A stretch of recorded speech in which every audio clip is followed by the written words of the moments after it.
വിജയം കൈവരിക്കാനുള്ള നല്ലൊരു ആത്മീയ ടിപ്പിനെ സംബന്ധിച്ചാണ് ഇന്ന് സംസാരിക്കുന്നത്. സ്വഹീഹ് മുസ്ലിം റിപ്പോർട്ട് ചെയ്ത ഒരു ഹദീസ്. അൻ അബീ സഈദുൽ ഖുദരി വ അബീ ഹുറൈറത്ത റളിയല്ലാഹു അൻഹുമ. അബൂ സഈദുൽ ഖുദരി എന്ന സ്വഹാബിയും അബൂ ഹുറൈറ റളിയല്ലാഹു അൻഹു എന്ന സ്വഹാബിയും നബി സല്ലല്ലാഹു അലൈഹി വസല്ലം തങ്ങളെ തൊട്ട് നിവേദനം ചെയ്യുന്ന ഹദീസ്.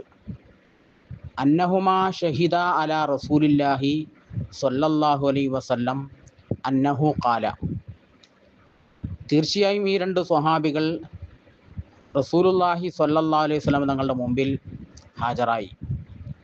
ആ സമയത്ത് റസൂലുള്ളാഹി സ്വല്ലല്ലാഹു അലൈഹി വസല്ലം അവരോട് പറഞ്ഞു, ലാ യഖൂദു ഖൗമുൻ യദ്കുറൂനല്ലാഹ തആല ഇല്ലാ ഹഫത്തുഹുമുൽ മലായികത്തു. അല്ലാഹു തആലാക്ക് ദിക്ർ ചൊല്ലിക്കൊണ്ടിരിക്കുന്ന വ്യക്തികൾ, ആ വ്യക്തികളെ അള്ളാഹുവിൻ്റെ മലക്കുകൾ വലയം ചെയ്യും.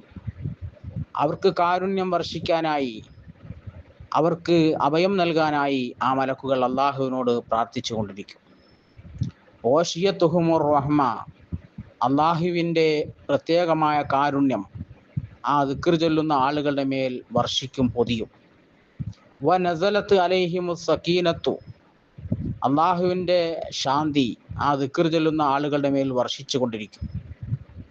വ ദക്കറഹുമുല്ലാഹു തആല ഫീമൻ ഇൻദഹു, അള്ളാഹു അവൻ്റെ സമീപസ്ഥരോട് ഈ ദിക്ർ ചൊല്ലുന്ന ആളുകളെപ്പറ്റി പറഞ്ഞുകൊണ്ടിരിക്കും, സ്മരിച്ചു കൊണ്ടിരിക്കും. ഏതൊരാവശ്യവും നിറവേറാനായി ദിക്ർ ചൊല്ലുന്നത് വളരെ നല്ലതാണ്. ദിക്റിൻ്റെ പവർ, ആ ദിക്ർ ചൊല്ലുന്നതിലൂടെ ലാ ഇലാഹ ഇല്ലല്ലാഹ് എന്ന ദിക്ർ തന്നെ, ആ ദിക്ർ തന്നെ ഒരു പ്രത്യേക എണ്ണത്തിൽ കണക്കാക്കി ചൊല്ലിയാൽ തന്നെ ആവശ്യങ്ങൾ നിറവേറുന്നതാണ്. അല്ലാഹു സുബ്ഹാനഹു വ തആല ദിക്റിൻ്റെ ബറക്കത്ത് കൊണ്ട് നമ്മുടെ ആവശ്യങ്ങളൊക്കെ നിറവേറ്റി തരട്ടെ. അസ്സലാമു അലൈക്കും.